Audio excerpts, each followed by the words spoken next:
Bismillahirrahmanirrahim. Assalamualaikum dear participants. Welcome to all of you again on Patti Online Academy. Dear students, हमारा पिछले कुछ दिनों से जो टॉपिक जारी है educational assessment measurement and evaluation, उसके हम सब टॉपिक्स पढ़ रहे हैं कई दिनों से। तो इस सिलसिले में आज हमारा जो टॉपिक है वो है आइटम एनालिसिस।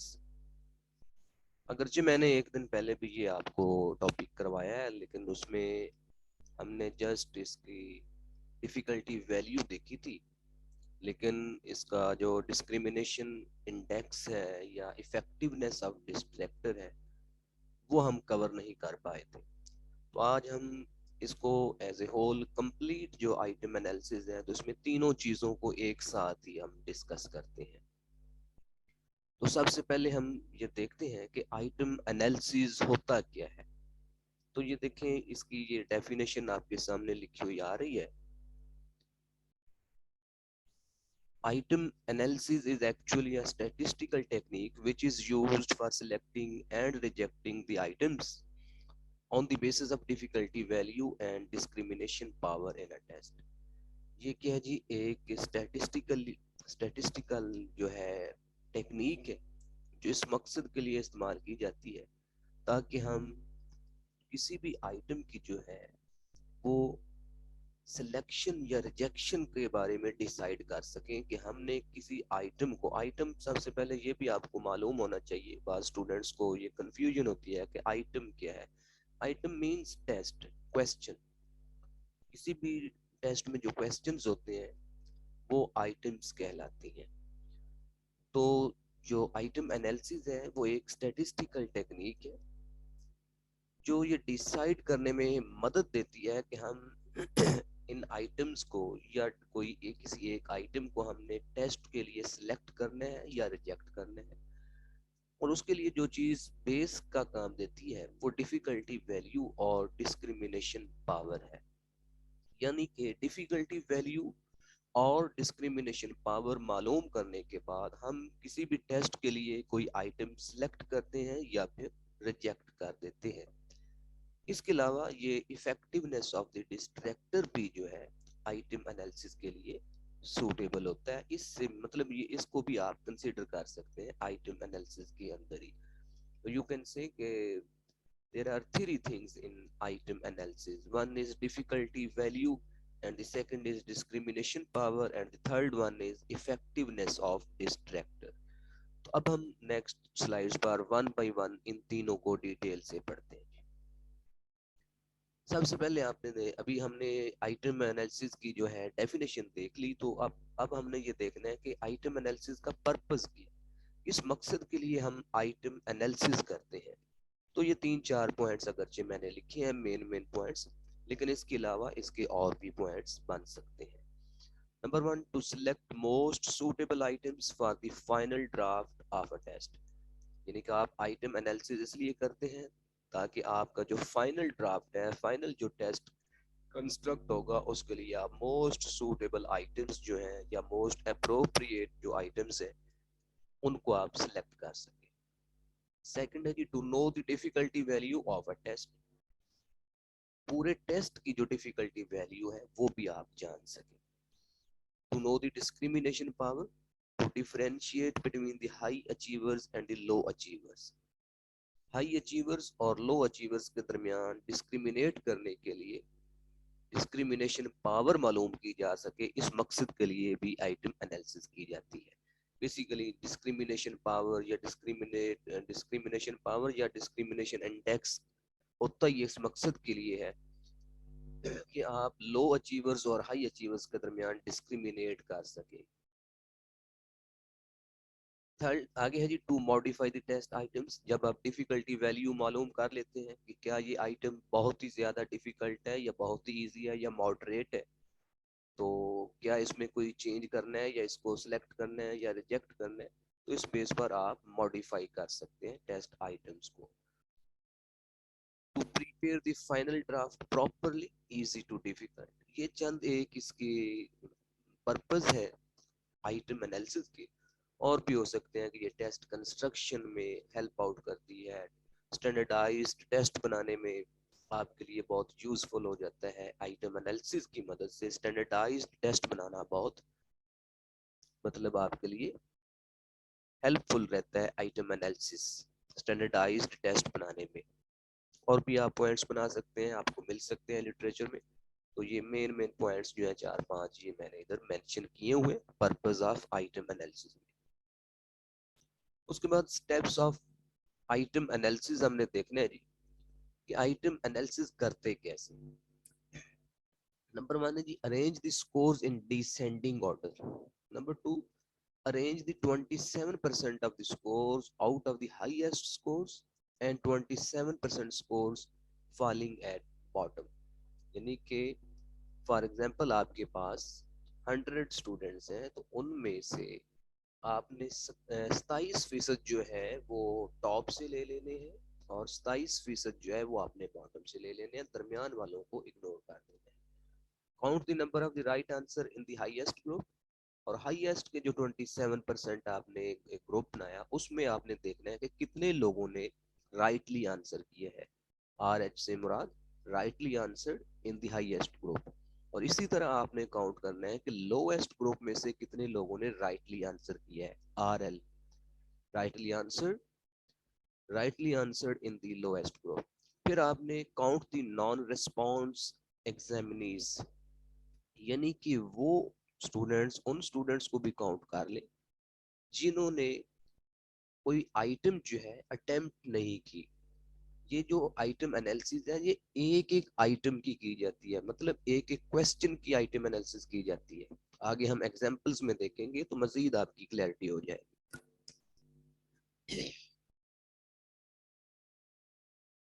नेक्स्ट है जी डाइकोटोमाइजेशन।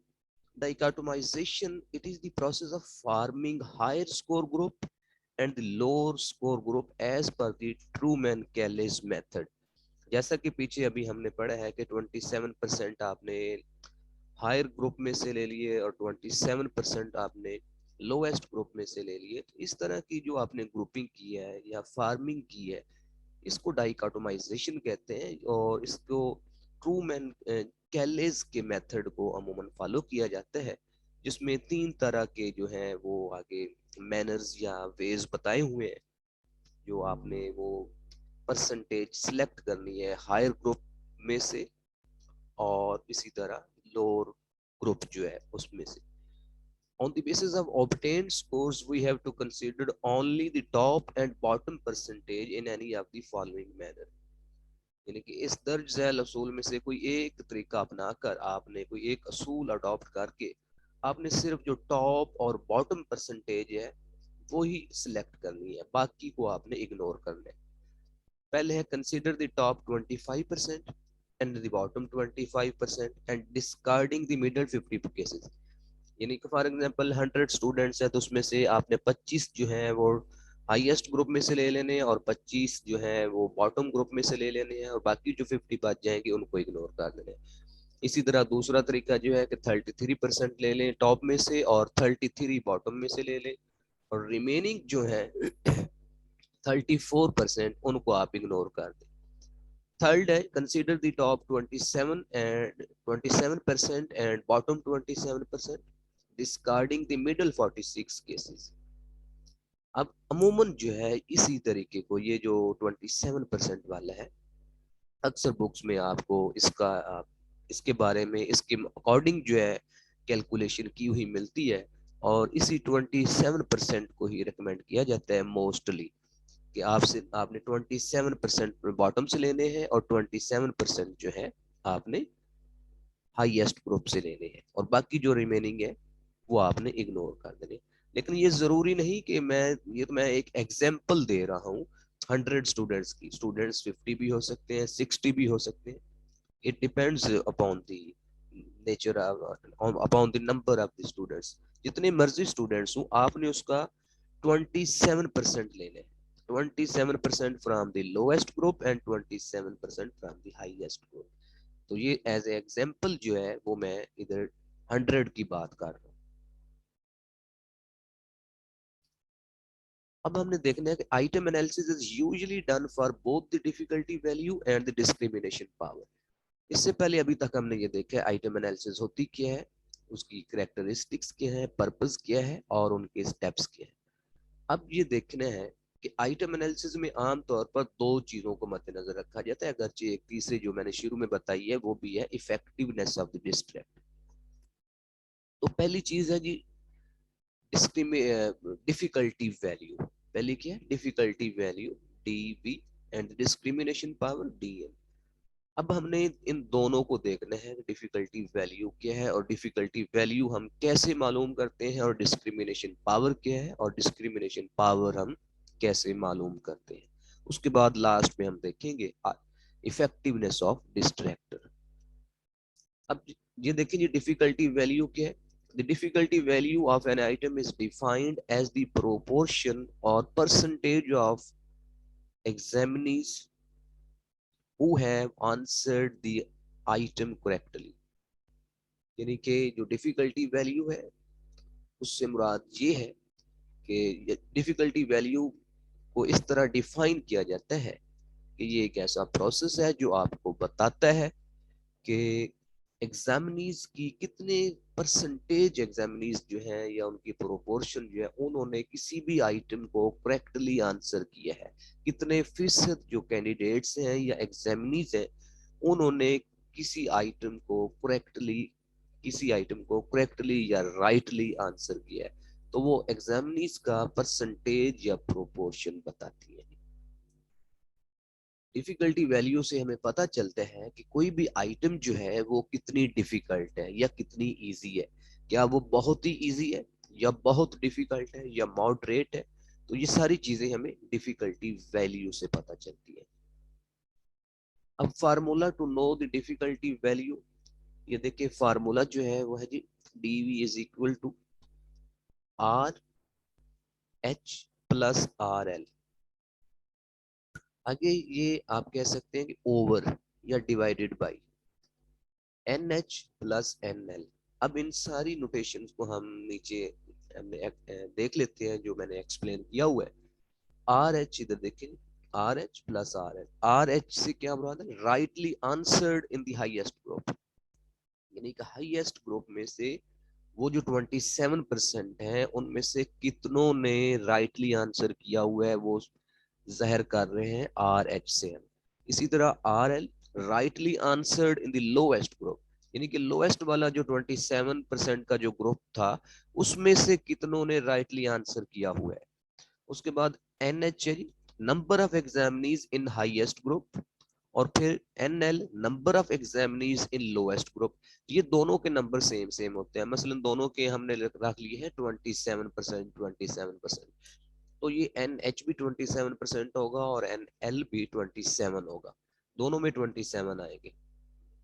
ये ऊपर वाले डिफरेंट हो सकते हैं। अब इन 27% में से कितनों ने अपर ग्रुप में से राइटली आंसर किया हुआ है और कितनों ने लोअर जो ग्रुप है या लोएस्ट ग्रुप है उनमें से कितनों ने राइटली आंसर किया हुआ है, ये डिफरेंट हो सकते हैं।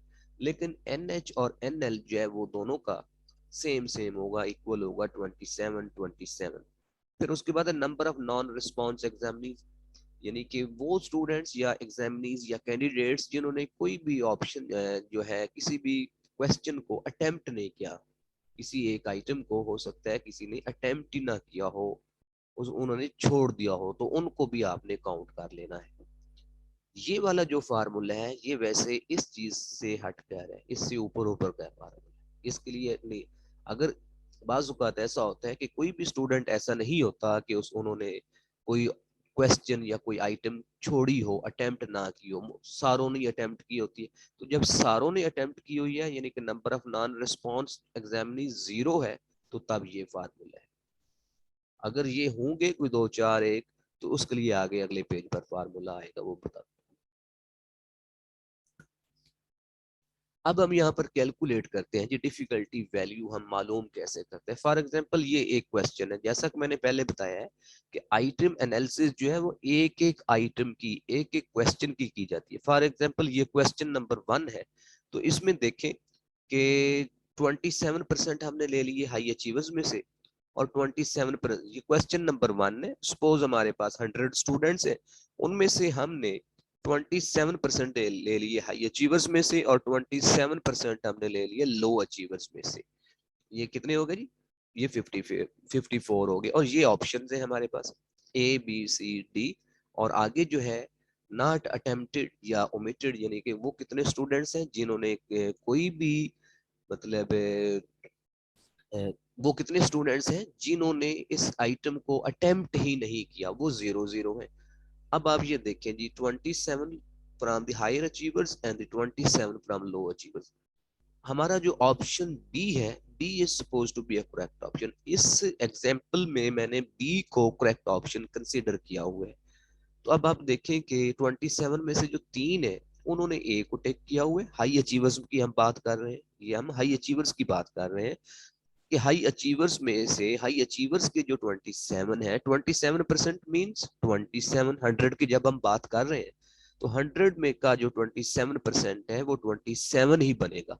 तो अब हाई अचीवर्स के जो 27% मीन्स 27 स्टूडेंट्स हैं, उनमें से 3 ने ए को टेक किया हुआ है, 20 ने बी को, 1 ने सी को, 3 ने डी को, और कोई भी ऐसा नहीं जिसने अटेम्प्ट ना किया हो ये वाला क्वेश्चन 1। इसी तरह देखें कि 27 जो लो अचीवर्स है उनमें से 12 ने ए को टेक किया हुआ है, 10 ने बी को, 3 ने सी को, 4 ने डी को, और इनमें से कोई भी ऐसा नहीं जिसने ये क्वेश्चन अटेम्प्ट ना किया हो। मतलब 27 के 27 ने ये क्वेश्चन अटेम्प्ट किया हुआ है, चाहे वो हाई अचीवर्स में से है या लो अचीवर्स में से है। अब हमारे पास वो जो फार्मूला था, उस फार्मूले पर आप वही वैल्यू रखेंगे। ये सारी जो वैल्यू आप इस फार्मूले में डालें। फार्मूला हमारे पास क्या था कि RH plus RL। RL means rightly answered from the highest group plus rightly answered from the lowest group. अब राइट हमारी जो दुरुस्त ऑप्शन है वह ऑप्शन बी। अब इसमें देखें कितनों ने हाईएस्ट अचीवर्स में से, हाई अचीवर्स में से कितनों ने जो हमारा दुरुस्त ऑप्शन बी है वो टिक किया हुआ है, वो है जी 20। यानी कि rightly answered from the highest group में से, rightly answered from the highest group कितना है नंबर, वो 20 है। यानी कि 20 स्टूडेंट्स 27 में से ऐसे हैं हाई अचीवर्स जिन्होंने बी पर टिक किया हुआ है, जो कि हमारा दुरुस्त जवाब है। और लो अचीवर्स में से 10 ने टिक किया हुआ, तो ये 20 जमा 10 हो गया इस फार्मूले के मुताबिक। उसके बाद है तकसीम या डिवाइडेड बाय या ओवर आप कह लें, NH प्लस NL। अब ये जैसा कि पहले मैंने आपको बताया था कि NH और NL क्या है, हाई अचीवर्स। NH क्या है, नंबर ऑफ हाई अचीवर्स, इसी तरह नंबर ऑफ लो अचीवर्स। तो वो दोनों की कितने हैं जी, 27% है। वो दोनों के 27%। NH और NL के इधर मैं दोबारा एक्सप्लेन कर देता हूँ। Number of examinees in the highest group और NL number of examinees in the lowest group, ये दोनों का नंबर सेम है। NH क्या है, number of examinees in the highest group, और number of examinees in the lowest group, दोनों में 27 है। तो ये हो गया जी 20 जमा 10 तकसीम 27 जमा 27। अब ये देखिए 20 जमा 10 30 आ गया, 30 तकसीम 27 जमा 27 54। तो ये हमारा जो डिफिकल्टी वैल्यू आ गई वो 0.55 आई। 0.55 जो है ये हमारी इस एक आइटम की, क्वेश्चन नंबर 1 की जो है ये डिफिकल्टी वैल्यू हमको मालूम होगी। इसके बाद इसी तरह हम question 2, question number 2, question number 3, हर एक आइटम की हम डिफिकल्टी वैल्यू मालूम कर सकते हैं जी। अब हम आगे बढ़ते हैं जी। अगर ये अभी हमने जो पीछे एग्जांपल दी है इसमें कोई भी ऐसा स्टूडेंट नहीं है जिसने ये क्वेश्चन अटेम्प्ट ना किया हो, क्वेश्चन नंबर अटेम्प्ट ना किया हो, सभी ने अटेम्प्ट किए हुए, तो इसलिए ये फार्मूला लग गया ये वाला। अब आगे वाले सपोज के कुछ सवाल है, कुछ स्टूडेंट्स ऐसे होते हैं किसी आइटम में। अब क्वेश्चन नंबर 1 में सपोज आप कह सकते हैं कि कोई भी स्टूडेंट ऐसा नहीं है जिसने ये आइटम या क्वेश्चन अटेम्प्ट ना किया हो। और क्वेश्चन नंबर 2 में कुछ स्टूडेंट्स ऐसे हैं, फॉर एग्जांपल 4 स्टूडेंट्स हैं जिन्होंने ये क्वेश्चन अटेम्प्ट ही नहीं किया, क्वेश्चन नंबर 2 छोड़ दिया है, ओमिट कर दिया। तो अब इसके लिए फार्मूला क्या होगा, RH plus RL। Rightly answered from the highest group, same वही चीज रहनी है, सिर्फ माइनस आपने कर देना है NR। NR stands for number of non response examinees, यानी कि आपके ये जो टोटल है ना NH प्लस NL, ये दोनों, ये देखिए ये NH और NL है, ठीक, ये दोनों कितने हो गए 54। सिर्फ आपने करना ये है कि जितने लोगों ने इस सवाल को, इस आइटम को अटेम्प्ट नहीं किया, वो जो नंबर है वो आपने NH और NL से माइनस कर देना है, NH और NL से माइनस कर देना है। और ये वो नंबर हमारे पास था जी 54। अब 54 में से 4 माइनस कर दे तो बाकी कितना बच जाएगा 50। बाकी कितना, बाकी ये ऊपर वाले देखिए वही उसी तरह 30 का 30 है, लेकिन नीचे में जो हमारे पास 50 था, उस 50 में से 4, 54 में से आप 4 माइनस कर दें, 54 में से 4 माइनस, मतलब ये है कि इधर जितना भी आए या जितना भी आपके पास NH और NL आ रहा है 20, ये तो मैंने पूरा पूरा 27%, 27% हमने लिखा है, तो ये 100 स्टूडेंट्स के अकॉर्डिंग है, ये नंबर डिफरेंट हो सकता है। तो जो जितना भी NH और NL आ जाए, उसमें से जितने आगे नॉन रिस्पॉन्स एग्जामिनीज हूँ, जिन्होंने अटेम्प्ट ना किया हो सवाल, उस तादाद को आपने NH और NL से माइनस कर देना है, और वो आपका आ जाएगा। और फिर आपने ये डिवाइड करना है जो आपका ऊपर वाले ये वैल्यू आई हुई है RH और RL की। अब ये देखिए वो RH RL वही हमारे पास 30 है, तो 30 को पहले हमने डिवाइड किया था ऊपर वाली एग्जांपल में 54 पर, 30 को डिवाइड किया 54 पर। अब अगले क्वेश्चन में 4 स्टूडेंट्स ऐसे हैं जिन्होंने ये सवाल अटेम्प्ट ही नहीं किया, तो 54 में से 4 निकाल दे, बाकी कितने बच गए 50। तो 30 को 50 पर डिवाइड करें तो आपका जो जवाब आएगा, जो आपकी डिफिकल्टी वैल्यू आएगी वो 0.6 आएगी। ओके जी, difficulty and easy items according to difficulty value. अब कौन सी आइटम जो है कितनी डिफिकल्टी वैल्यू हो तो कोई आइटम जो है वो डिफिकल्ट होगी या इजी होगी। If the difficulty value is low, the item will be difficult, यानी कि अगर तो आपकी डिफिकल्टी वैल्यू कम है, लो हो रही है, तो आइटम आपकी, जितनी ज्यादा आपकी डिफिकल्टी वैल्यू लो होगी उतनी ज्यादा आइटम जो है वो डिफिकल्ट होगी। ये इसकी एग्जांपल देखिए, फॉर एग्जांपल आपके पास डिफिकल्टी वैल्यू आई है 0.9, इट मींस कि only 9% students answered rightly, which means the item is too difficult। यानी हम बात कर रहे हैं 100 स्टूडेंट्स की, तो उसमें सिर्फ 9% स्टूडेंट्स ने राइटली आंसर किया, तो इट मींस कि आपका जो डिफिकल्टी वैल्यू है वो बहुत ही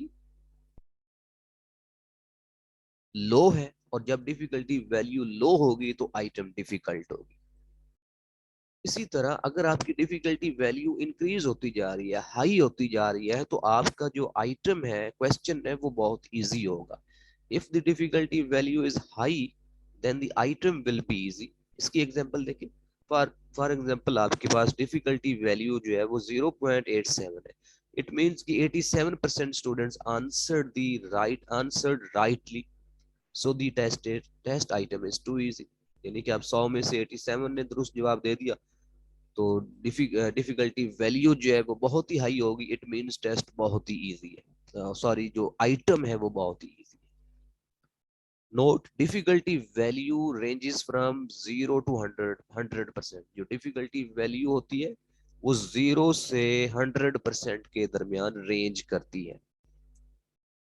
अब इसको रेकमेंड कितना किया जाता है एक आइडियल टेस्ट के लिए, the recommended range of difficulty is 30 to 7%, यानी कि 30 से कम नहीं होनी चाहिए। अगर 30 से कम होगी तो टेस्ट बहुत ही डिफिकल्ट होगा, और 70 से ऊपर होगी तो टेस्ट बहुत ही इजी होगा।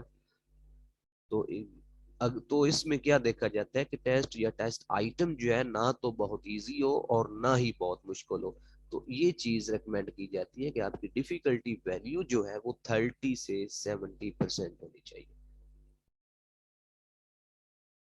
अब अगेन इसको देख लेते हैं आइटम एवेल्युएशन, कि अगर 0.2 जीरो 0.2 0.20 से 0.30 तक आपकी डिफिकल्टी वैल्यू है, इट मीन्स कि ये बहुत ही डिफिकल्ट है, मोस्ट डिफिकल्ट है। लिहाजा अगर मोस्ट डिफिकल्ट इतना आ जाए, यानी कि 30 से लेस अगर आपकी डिफिकल्टी वैल्यू है, तो आइटम बहुत ही डिफिकल्ट है। लिहाजा उस आइटम को आप कह सकते हैं कि आपने एलिमिनेट कर देना है, रिजेक्ट कर देना है, टेस्ट में आपने उसको सिलेक्ट नहीं करना। इसी तरह 30 से 40 तक हो तो ये डिफिकल्ट है, लेकिन ये एक्सेप्टेबल है। मोस्ट डिफिकल्ट नहीं है, डिफिकल्ट है। मोस्ट डिफिकल्ट जो है वो <30 है, तो उसको हमने रिजेक्ट कर दिया, इसको हम रख लेंगे, डिफिकल्ट है लेकिन मोस्ट डिफिकल्ट नहीं है। इसी तरह 40 से 60 तक 0 पॉइंट या जीरो पॉइंट कह लें, या .40 से .60 तक जो है ये मॉडरेट कहलाती है डिफिकल्टी वैल्यू, तो ये भी एक्सेप्टेबल है। इसी तरह 60 से 70 तक जो है ये इजी है, .60 से .70 तक ये इजी है, लेकिन ये बहुत इजी नहीं है, लिहाजा ये भी एक्सेप्टेबल है। आगे देखिए ये 70 से 80 तक जो ये मोस्ट इजी है, तो इसको भी हम रिजेक्ट कर देंगे। मोस्ट डिफिकल्ट वाली जो जिसका डिफिकल्टी वैल्यू जो है बहुत ही कम है, उसको भी रिजेक्ट कर दिया। और जिसका डिफिकल्टी वैल्यू बहुत ही हाई है, यानी कि वो बहुत इजी हो गया, उसको भी हमने रिजेक्ट कर दिया। अच्छा जी, अगला हमारा टॉपिक है डिस्क्रिमिनेशन इंडेक्स। इसको हम डिस्क्रिमिनेशन पावर भी कहते हैं। डिस्क्रिमिनेशन इंडेक्स या डिस्क्रिमिनेशन पावर एक आइटम एनालिसिस का एक ऐसा स्टेप होता है, ये एक ऐसी किस्म है जिसके जरिए हमें लो अचीवर्स और जो हाई अचीवर्स हैं उनके दरमियान डिस्क्रिमिनेट करने में मदद मिलती है। कि किसी ने कोई तैयारी की हुई है तो उसकी परफॉर्मेंस ठीक है, या जिसने कोई जिसके कॉन्सेप्ट्स क्लियर नहीं है उसके नंबर्स है वो ज्यादा बेहतर तरीके से अटेम्प्ट कर रहा है। तो in simple words, discrimination index is the ability of an item on the basis of which discrimination is made between superiors and inferiors। ये ब्लड एंड बर्ड की डेफिनेशन दी गई है कि ये एक ऐसी, आप कह लें कि इंडेक्स है जिसकी मदद से हाई अचीवर्स और लो अचीवर्स, सुपीरियर्स एंड इंफीरियर्स के दरमियान जो है एक इम्तियाज, एक फर्क हो जाता है, डिस्क्रिमिनेट कर सकते हैं। अब इसकी काइंड्स भी हैं, kinds of discrimination index: zero discrimination और no discrimination, positive discrimination, negative discrimination, ये डिस्क्रिमिनेशन की टाइप्स है। अच्छा, ये डिस्क्रिमिनेशन इंडेक्स कह लें या डिस्क्रिमिनेशन पावर कह लें, एक ही बात। अब जीरो डिस्क्रिमिनेशन या नो डिस्क्रिमिनेशन क्या होती है? The item of the test is answered correctly by all the examiners। Zero discrimination means के कोई फर्क नहीं हो रहा, कोई पता नहीं चल रहा कि किसकी कारकर्दगी अच्छी है।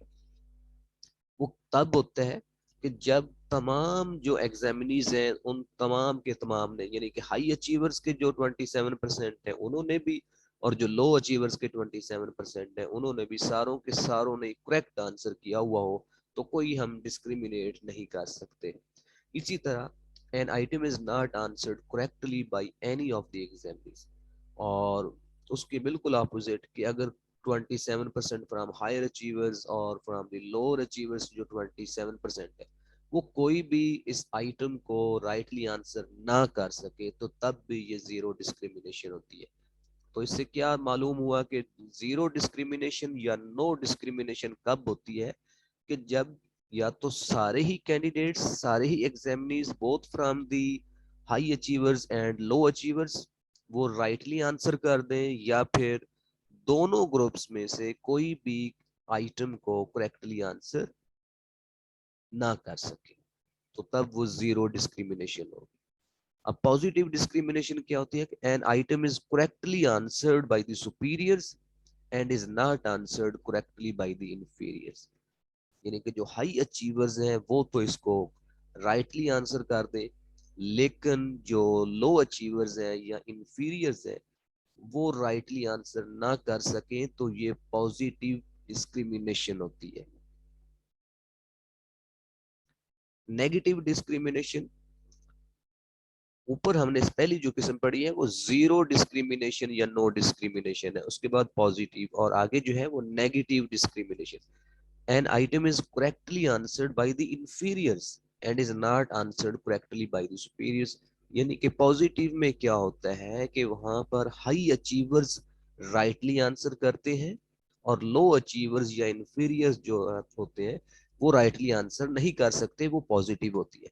अब यहाँ पर क्या है कि आपके जो इंफीरियर्स हैं, जो लो अचीवर्स हैं, वो तो राइटली आंसर कर रहे हैं, लेकिन जो आपके सुपीरियर्स या हाई अचीवर्स हैं वो राइटली आंसर नहीं कर पा रहे हैं, तो ये नेगेटिव डिस्क्रिमिनेशन है। अब जिस तरह उधर हमने फार्मूला देखा था डिफिकल्टी वैल्यू मालूम करने का, इसी तरह ये डिस्क्रिमिनेशन इंडेक्स या डिस्क्रिमिनेशन पावर मालूम करने का भी फार्मूला है। Discrimination index is equal to R H plus R L divided by या ओवर एन एच और एन एल। अब इसमें आर एच क्या है, rightly answered in the highest group, फिर आर एल क्या है, rightly answered in the lowest group, और एन एच क्या है, number of examinees in the highest group, और एन एल जो है number of examinees in the lowest group.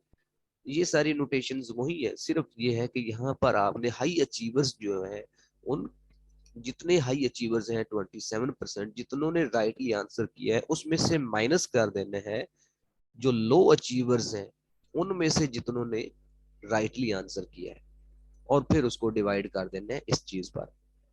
मिसाल के तौर पर ये देखें कि 27% जो हाई अचीवर्स है उनमें से 15 ने एक ऑप्शन को, एक आइटम को राइटली आंसर किया हुआ है, और जो लो अचीवर्स 27 है उनमें से 9 ने राइटली आंसर किया हुआ है। तो अब हमने करना क्या है कि 15 जो ये हमारे पास क्या है जी, 15 students, 15 students from high achievers और 9 students answered from the lowest group. अब उसमें से यहाँ पर क्या है जी, ये इधर 15 मैंने लिखा है, ये 18 है जी। यानी कि जो हमारे पास 27 है हाईएस्ट अचीवर्स के या हाई अचीवर्स के या टॉप के जो ग्रुप है, उसमें से 18 स्टूडेंट्स ऐसे हैं जिन्होंने राइटली आंसर किया हुआ है, ठीक है जी। और उसके बाद जो लो अचीवर्स हैं उनमें से 9 ने राइटली आंसर किया हुआ है। तो हमने करना क्या है कि 18 में से 9 माइनस कर देने, 9 जवाब आ जाएगा जी। अब उस 9 को 27 पर तकसीम कर देने। अब ये एन एच और एन एल जिस पर आपने तकसीम करना है वो आप चाहे नंबर ऑफ हाई अचीवर्स ले लें या नंबर ऑफ लो अचीवर्स ले लें, क्योंकि दोनों की तादाद 27 है, तो किसी एक को भी आप लेकर उस पर आपने तकसीम कर देना है। यानी कि 18 जो है हाई अचीवर्स है, उसमें से माइनस कर दिया आपने लो अचीवर्स की तादाद को, यानी कि 9 ने लो अचीवर्स में से जो है राइटली आंसर किया था, 18 में से आप 9 माइनस कर दें, और 27 जो है वो नंबर आप चाहे हाई अचीवर्स ले लें चाहे वो लो अचीवर्स ले लें। तो इस तरह आपके पास जो डिस्क्रिमिनेशन इंडेक्स या डिस्क्रिमिनेशन पावर है वो 0.33 आ जाएगा। अब जिस तरह हमने ऊपर पहले डिफिकल्टी वैल्यू में देखा था कि कौन सी आइटम जो है वो एक्सेप्टेबल है on the base of difficulty value, तो इसी तरह हम ये इधर भी गाइडलाइंस है फॉर डिस्क्रिमिनेशन इंडेक्स की, कि अगर तो जो डिस्क्रिमिनेशन इंडेक्स या डिस्क्रिमिनेशन पावर है उसकी वैल्यू 0.40 एंड अबव आ जाए तो इट मीन्स कि आइटम बहुत अच्छी है, वेरी गुड आइटम। और अगर तो 0.30 से 39 तक आ जाए it means reasonably good subject to improvement. Good है, माकूल है, लेकिन इसमें इम्प्रूवमेंट की जा सकती है। लेकिन अगर वो 20 से 0.29 तक आ जाए तो मार्जिनल आइटम है, नीड इम्प्रूवमेंट, यहाँ पर इम्प्रूवमेंट की जरूरत है। लेकिन बिलो 19 आ जाए इट मीन्स पुअर, ये आइटम जो है बहुत ही पुअर है, इसको रिजेक्ट कर दिया जाता है या फिर इसको रिवाइज करना पड़ता है, उसको मॉडिफाई करना पड़ता है। अब इसमें जो रिलेशनशिप है जी between difficulty value and discrimination index, both difficulty value and discrimination are complementary not contradictory to each other। यानी दोनों एक दूसरे के लिए आप कह सकते हैं कि लाज़िम मलज़ूम है। both should be considered in selecting good items। Items को सिलेक्ट करने में, गुड आइटम्स को सिलेक्ट करने में दोनों को मद्देनजर रखना चाहिए, If an item has negative discriminant or zero discrimination is to be rejected. अगर किसी आइटम की जो डिस्क्रिमिनेशन वैल्यू है वो नेगेटिव या जीरो आ जाए तो उसको हमने रिजेक्ट करना है, चाहे उसका डिफिकल्टी वैल्यू जितना मर्जी आ जाए। अब rules for selection and rejection of items. Positive discrimination index is only selected. जिसका जो डिस्क्रिमिनेशन इंडेक्स है वो पॉजिटिव है। पॉजिटिव मींस के जो हाई अचीवर्स हैं वो जवाब राइटली कर रहे हैं और जो लो अचीवर्स हैं वो नहीं कर रहे हैं, तो ये पॉजिटिव है। तो positive discrimination index is accepted या सिलेक्टेड। नेगेटिव और zero discrimination index is rejected. High and low difficulty value items are rejected. जो बिल्कुल ही हाई या बहुत ही लो होंगे तो उनको भी रिजेक्ट कर दिया जाता है, जिस तरह हमने डिफिकल्टी वैल्यू में देखा था। अच्छा, ये आइटम एनालिसिस में जो आखिरी चीज है वो है इफेक्टिवनेस ऑफ डिस्ट्रक्टर्स। यानी कि जब आप आइटम एनालिसिस करते हैं तो ना सिर्फ ये कि आप डिफिकल्टी वैल्यू मालूम करते हैं और डिस्क्रिमिनेशन पावर मालूम करते हैं, उस बुनियाद पर आप किसी आइटम को सिलेक्ट या रिजेक्ट करते हैं, बल्कि आप डिस्ट्रैक्टर्स की इफेक्टिवनेस को देखकर भी आप अपने आइटम्स को सिलेक्ट या रिजेक्ट या मॉडिफाई कर सकते हैं। इससे भी आपके जो टेस्ट या टेस्ट आइटम्स हैं उनकी डिफिकल्टी वैल्यू का पता चलता है। Distractors are the options in the MCQs that distract the candidates from the right options. तो अब आपको मालूम होना चाहिए कि ये मोस्टली MCQs में होते हैं, ऐसी ऑप्शंस होती हैं अदर देन राइट आंसर जो आपको स्टूडेंट्स को डिस्ट्रैक्ट करती हैं राइट ऑप्शन से।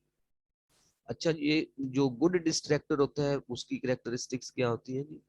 Distractor is considered to be a good if it attracts more students from the lower group than the higher groups।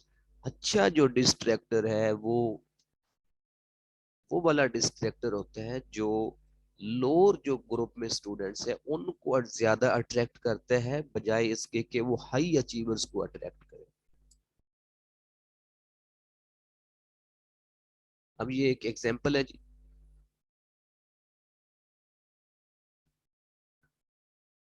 Effectiveness of distractor की। ये total हमारे पास NH है जी 27।